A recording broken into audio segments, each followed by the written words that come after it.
ইন্নাকা লাতাসিলুর রাহমা, আপনি তো আত্মীয়তার সম্পর্ক কখনোই ছিন্ন করেন না, আত্মীয়তার সম্পর্ক বজায় রাখেন।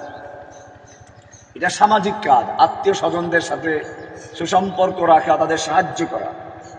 ওয়া তাহমিলুল কাল, অসহায় মানুষের বোঝা আপনি বহন করেন। যারা সমাজের জন্য বোঝা, আপনি তাদের বোঝাগুলো নিজের মাথায় তুলে নেন, তাদের সমস্যার সমাধানগুলো করবেন। ওয়া তাকসিবুল মাদুম, অন্নহীন বস্ত্রহীন মানুষকে আপনি অন্ন বস্ত্র দান করেন। ওয়া তাকরিদ দাইফ, আপনি মেহমানদের মেহমানদারি করেন। ওয়া তুঈনু আলা নাওয়াইবিল হক, এবং প্রাকৃতিক দুর্যোগ মুহূর্তে আপনি মানুষের পাশে দাঁড়ান। এই প্রাকৃতিক দুর্যোগ আমরা দেখতে পাচ্ছি, আমাদের চতুর্দিকে বাড়িঘরগুলো ডুবন্ত।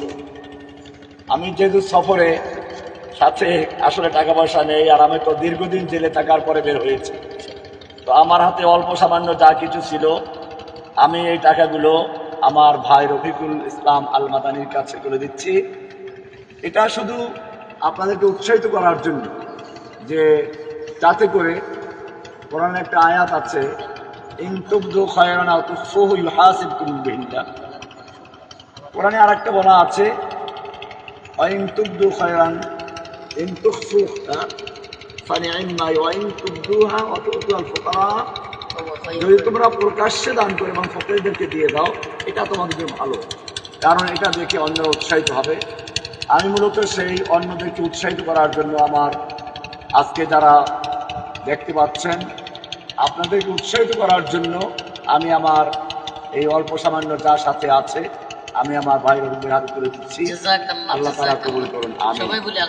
আলহামদুলিল্লাহ। এটা শুধুমাত্র আপনাদের উৎসাহিত করার জন্য, আমার প্রচারের জন্য না। আমি আসলে কোনো কাজ, প্রচার প্রসার এগুলো পছন্দও করি না, কিন্তু আমার এখানে এসে খুবই কষ্ট লেগেছে রফিক ভাই মাদ্রাসাটা দেখেও।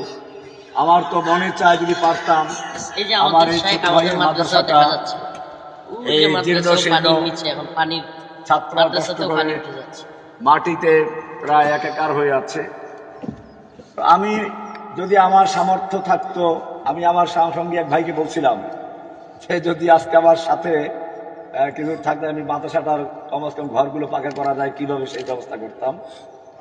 তো আমি এই মাদ্রাসার জন্য আলাদা আরো কিছু টাকা দিচ্ছি।